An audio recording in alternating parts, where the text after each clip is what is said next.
in the next few weeks, we will be having Sony and Microsoft releasing their next-gen consoles, the PS5 and PS5 Digital Edition, the Xbox Series X, and the Xbox Series S. But anyways, guys, welcome back to another video. Hope you're having an amazing day today. In today's video, we're basically going to be talking about everything that you need to know about next-gen consoles. This way, you'll have a better understanding of what console suits you, and that way you'll know which console to look out for when they launch. If you enjoyed today's video, then please be sure to leave a like down below, as it always helps. Also, while you're not at it, if you are new to the channel and you want to see more stuff like this, then please do hit that subscribe button.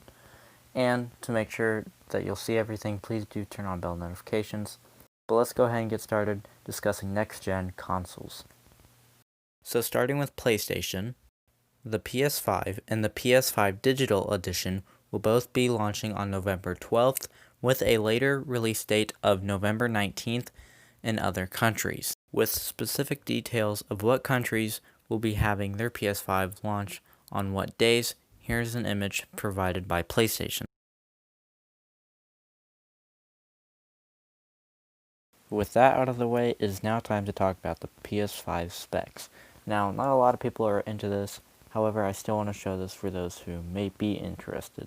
But what I will say is that the PS5 will have a custom SSD of 825 gigabytes with memory of 16 gigabytes. And for the GPU architecture, they are using an AMD Radeon RDNA 2 graphics-based engine.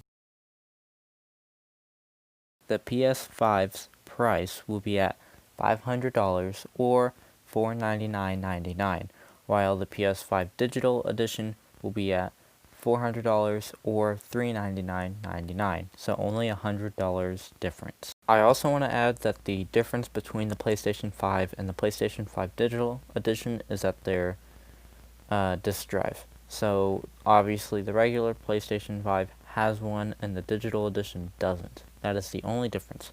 If you're getting the Digital Edition, you're not sacrificing any specs or any storage or anything like that. The only thing you're sacrificing is the disk drive. Now it is time to move on to the launch games for the PS5. Now, there are a lot more launch games on the PS5 than there are the Xbox, but anyways, let's get into it. Assassin's Creed Valhalla, Astro's Playroom, which also comes pre-installed on your PlayStation 5. Demon's Souls, Devil May Cry 5 Special Edition, Fortnite, Godfall, Spider-Man Miles Morales, Observer System Redux, Sackboy: A Big Adventure, Ratchet & Clank: A Rift Apart. Now that is all the information that you may need to know for Sony for the PlayStation. Now it's time to move on to Microsoft with the Xbox Series X and the Xbox Series S. So the Xbox Series X and the Xbox Series S will both be launching on November 10th.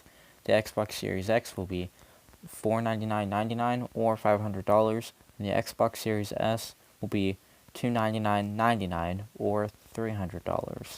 Now we're going to go ahead and get started with the specs of both consoles, but the console we're going to be starting with first is the Xbox Series X.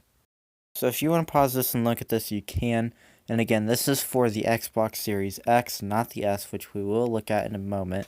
But the main things I want to point out is that this console will have 16 gigabytes of RAM for memory, and then for internal storage, it will have a 1 terabyte custom NVMe SSD, and then for expandable storage, you have the option for a 1 terabyte expansion card, which these ones are made specifically for the Xbox Series S and X. These aren't ones that you can just buy out on like Walmart or eBay or whatever. They're not ones from other companies. You have to buy it from Microsoft. But again, if you do want to read and go through this besides what I just said, feel free to do so. And this is the specs for the Xbox Series S.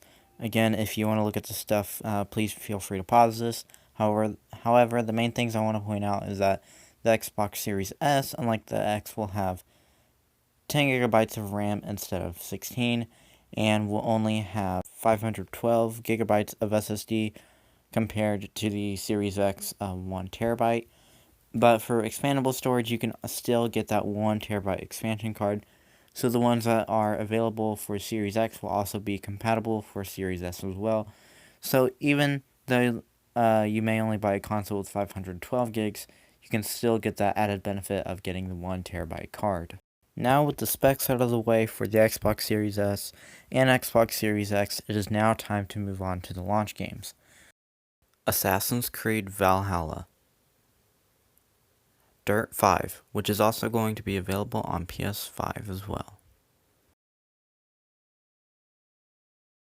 Borderlands 3, which will be on PS5 as well, a new IP called Bright Memory, Tetris Effect Connected, Observer System Redux.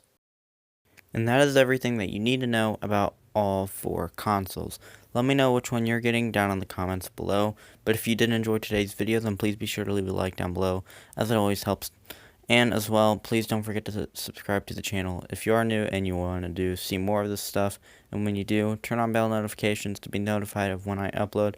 Also, one last thing, please consider sharing this video to get it out to more people. Thanks for watching, and I'll see you next time.